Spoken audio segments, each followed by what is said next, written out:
ሰመራ ዩኒቨርሲቲ ዋናው ዓላማው ይሄ ዩኒቨርሲቲ ደግሞ የተማሪውን አቅም ማሻሻል ማሳደግና አውጣት ስለሆነ እሱ ላይ ደግሞ በጣም እየሰራ ይገኛል። ግቢ ውስጥ የተለያዩ በእንክብካቤ ካልተደረጉ መበላሹ ነገሮች አለ። አየሩ በጣም ያስቸግር ነበር፣ ምክንያቱም ኢንቫይሮንመንቱ ላይ የተለያዩ እጽዋት አልነበሩ። አሁን ደስ በሚል ሁኔታ ነው ተማሪ ሰርቫይቭ እያደረገ ያለው ማለት ነው። በዚህ በሚታዩት መልክ ይሄ ኢንቫይሮንመንቱ ተቀይሮ ተማሪ እንደ ተማሪ ኃላፊነቱን መወጣት አለበት።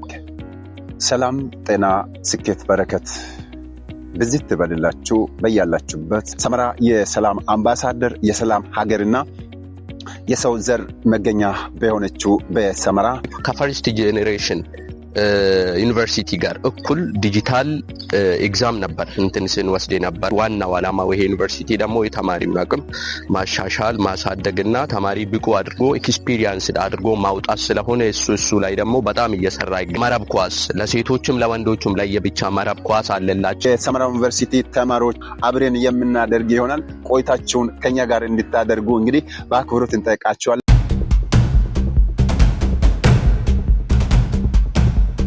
እንደምታዩት ዩኒቨርሲቲው አሁን ገጽታው ይሄንን ይመስላል። ይሄንን ከዚህ በፊት ያላየ ሰው ዩኒቨርሲቲ ኢንቫይሮንመንቱ ምን እንደሚመስል አይቶ ለማያቅ ሰው ይሄ የሚታመን አይደለም። መንገዶቹ በትክክል ተሰሩ ነበር። አየሩ በጣም ያስቸግር ነበር፣ ምክንያቱም ኢንቫይሮንመንቱ ላይ የተለያዩ እጽዋት አልነበሩም። አሁን እዚህ አካባቢ የምናያቸው ነገሮች ማለት ነው። እውነቱን ለመናገር ይሄ ኢንቫይሮንመንቱ እንዲሁ ይቀየራል ተብሎ አይታሰብም ነበር። ቢሆንም ግን በዚህ በሚታዩት መልክ ይሄ ኢንቫይሮንመንቱ ተቀይሮ ለላይፍ እንኳን ማለት ነው አትራክት የሚያደርግ ኢንቫይሮንመንት ሆኖ ይታያል። ይሄንን በማየታችን ደግሞ እኛ እንደ ሰመራ ዩኒቨርሲቲ ተማሪዎች በጣም ደስተኞች ነን። እንግዲህ እንደምታወቀው ግቢ 2014 ነበር የገባ ነው። ዛን ጊዜ ያየሰውና አሁን የሚያይሰው ይሄንን ሪያሊቲውን ለማመን ትንሽ ይከብዳል ብዬ አምናለሁ። ደግሞ በጣም ብዙ ለውጦች አሉ። በዚህ 4 ዓመት ውስጥ እንዳለ ግቢ ውስጥ ብዙ ግሪን ቦታ ተሰርተዋል። ብዙ መዝናኛ ቦታዎች አሉ። ተማሪው ትምህርት ሰዓት ውጪ በጣም ልዝናናበት የሚችሉ ቦታዎች አሉ። የውሃ ችግር ነበር፣ ብዙ ችግሮች ነበሩ። እውነቱን ለመናገር ሽንት ቤት አንድ ላይ ቶታል ሁሉም ተማሪ አንድ ላይ የሆነ ውጭ ላይ ያለው ሽንት ቤት ነበር፣ እሱን ነበር የምንጠቀመው። አሁን ላይ ደግሞ ከባለፈው አመት ወዲህ ሽንት ቤቱም በየብሎኩ ውሃም ሻወርም እንደዛው ብሎክ ላይ ተሰርቶ በፍሪደም ነው ተማሪ እየተጠቀመ ያለው፣ ሻወር እየወሰደ ያለው፣ የመጠጥ ውሃ እያገኘ ያለው። አሁን ደስ በሚል ሁኔታ ነው ተማሪ ሰርቫይቭ እያደረገ ያለው ማለት ነው። ለመማርና ማስተማር ላይ በጣም ምቹ የሆነ ሁኔታ ተፈጥሯል ማለት ይቻላል። በዚህ ጥቂት ጊዜ ውስጥ ብዙ ነገሮች ተሰርተዋል። ካፌ እኛ በስንገባ ፋኑ በጣም አክሰስ የሆነ አይደለም። ላይ ደግሞ ካፌ ብታዩት ኤሲ ገብቷል፣ ፋኑ ተስተካክሎ ውስጡ ሴራሚክ ሆኖ። ስለዚህ አሁን ብዙ ነገሮች የተሰሩ ነገሮች አሉ። ስለዚህ ከኛ አሁን ከተማሪዎች የሚጠበቀው ነገር እነዚህን ግቢያችን ላይ ብዙ ጥረት አድርጎ እዚህ ከባድ ኮንዲሽን ውስጥ የሰራው ነገራቶች ተማሪ እንደ ተማሪ ኃላፊነቱን መወጣት አለበት። ግቢ ውስጥ የተለያዩ በእንክብካቤ ካልተደረጉ መበላሹ ነገሮች አሉ። ሳር፣ የተለያዩ ዛፎች የተተከሉ አሉ።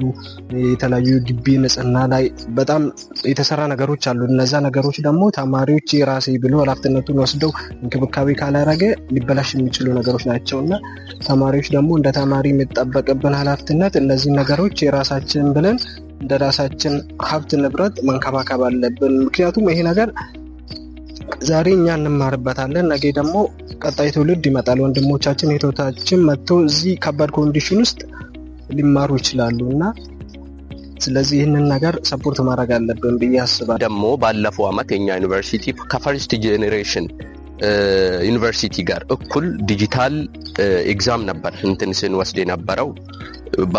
ማለት ነው ፋይናል ኤግዛም ሞዴል ኤግዛም ምናምን የሚባሉት ዲጂታል ነበር። ከዚህ አንፃር ደግሞ ተማሪውን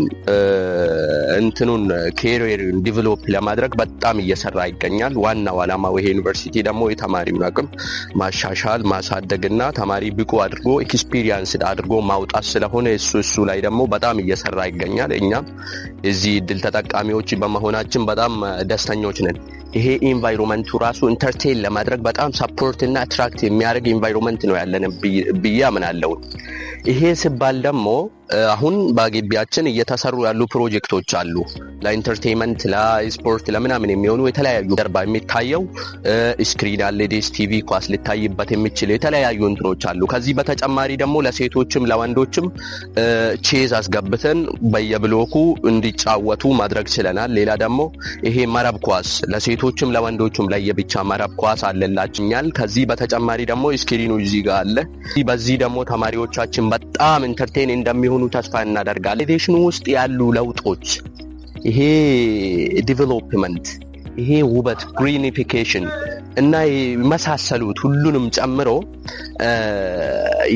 የሰመራ ዩኒቨርሲቲ ፕሬዚዳንት ክቡር ዶክተር መሐመድ ኡስማን እና የሰመራ ዩኒቨርሲቲ አካዳሚክ ፕሬዚዳንት ክቡር ዶክተር አብዱራህማን ትልቅ ምስጋና ይገባቸዋል ብዬ አምናለሁ። በጣም ነው የምናመሰግናቸው። እነኛውም ተማሪ ከነሱ ጎን ሆነን የቀኝ እጃቸውን ሆነን ይሄንን እንትን ሰርቫይቭ እንዲያደርግና እንዲቀጥል ማድረግ የኛ ኃላፊነት ነው ብዬ አምናለሁ።